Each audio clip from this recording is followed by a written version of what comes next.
ગઢડા શહેરમાં આવેલો કિલો નદી પર મોટો પુલ તરીકે ઓળખાતો બ્રિજ આવેલો છે, જે બ્રિજ પર જ્યાં જુઓ ત્યાં મસમોટા ખાડાઓ પડી ગયા છે અને લોખંડ પણ દેખાઈ રહ્યું છે। આ બ્રિજ 4 વર્ષ પહેલા જ બન્યો છે, ત્યારે લોકો ખૂબ જ હેરાન પરેશાન થઈ રહ્યા છે અને તાત્કાલિક બ્રિજનું સમારકામ કરવામાં આવે તેવી માંગ કરી રહ્યા છે। ગઢડાથી અમદાવાદ, ભાવનગર, રાજકોટ, અમરેલી, જૂનાગઢ સહિતના મોટા શહેરોને જોડતું ધોરીમાર્ગ ગઢડાથી પસાર થાય છે, જ્યારે ગઢડામાં પ્રવેશતા મુખ્ય બ્રિજ પરથી રાજ્યના તમામ શહેરોને જોડતો રસ્તો છે, જેથી હજારોની સંખ્યામાં વાહનોની અવરજવર રહે છે।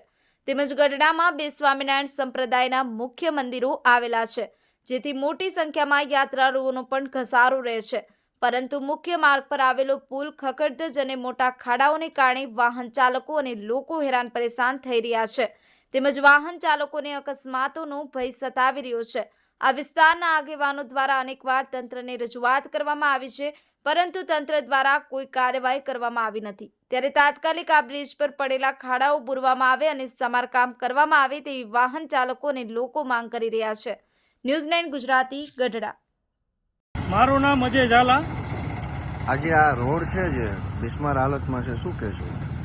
આ રોડની જો વાત કરવી ને અમે તો ગઢડા શહેરનો મુખ્ય માર્ગ છે આ, કારણ કે ગઢડા સામાકાંઠે અને ગઢડાના તાલુકાના ગામડાઓને જે સિટીમાં જવું હોય ગઢડામાં તો મુખ્ય પુલ આ છે, રોડ આ છે। આમ જોવો તો 2 ફૂટના 1.5 ફૂટના ખાડા પડી ગયા છે અને તંત્ર દ્વારા કાંઈ ધ્યાન આપવામાં આવતું નથી। ખાડાય પૂરવામાં નથી આવતા, ખાલી કોરી ધૂળ નાખીને ખાડાય નથી પૂરતા।